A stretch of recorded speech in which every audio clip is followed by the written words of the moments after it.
একেবারে হযরত শাহজালাল আন্তর্জাতিক বিমানবন্দরে।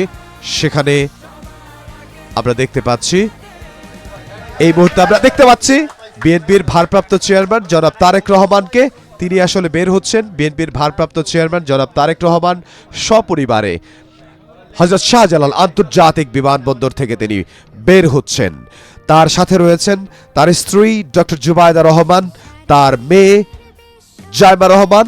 তারা আসলে একসঙ্গেই লন্ডন থেকে, লন্ডনের হিথ্রো বিমানবন্দর থেকে সিলেটে পৌঁছান এবং সিলেট থেকে ঢাকার হযরত শাহজালাল আন্তর্জাতিক বিমানবন্দরে এসে পৌঁছালেন এবং হযরত শাহজালাল আন্তর্জাতিক বিমানবন্দর থেকে তারা এখন বের হচ্ছেন। আমরা সরাসরি সেটি দেখছি। বিএনপির ভারপ্রাপ্ত চেয়ারম্যান জনাব তারেক রহমান, তার পাশে রয়েছেন তার স্ত্রী জুবাইদা রহমান, ডক্টর জুবাইদা রহমান এবং তার মেয়ে জাইমা রহমান। তারা সপরিবারে বিমানবন্দর থেকে বের হচ্ছেন। একেবারে এই মুহূর্তেই আমরা সরাসরি দেখতে পাচ্ছি বিএনপির ভারপ্রাপ্ত চেয়ারম্যান জনাব তারেক রহমান তিনি আসলে নামছেন এক্সকেলেটর দিয়ে তিনি আসলে নামছেন এবং তিনি বিমানবন্দরের বাইরে বের হওয়ার জন্য, এবং তিনি গণসংবর্ধনা যেখানে তাকে দেওয়া হবে সেখানে তিনি যাবেন একটু পরেই।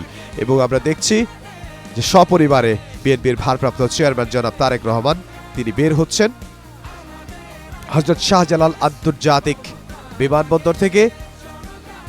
অবশেষে দীর্ঘ 17 বছরের অপেক্ষার পর দেশে পৌঁছলেন বিএনপির ভারপ্রাপ্ত চেয়ারম্যান জনাব তারেক রহমান। দেশের মাটিতে, ঢাকার মাটিতে তিনি পা রাখলেন। এই মুহূর্তে তিনি ঢাকার মাটিতে পা রাখলেন। আমরা সরাসরি সেটি দেখছি।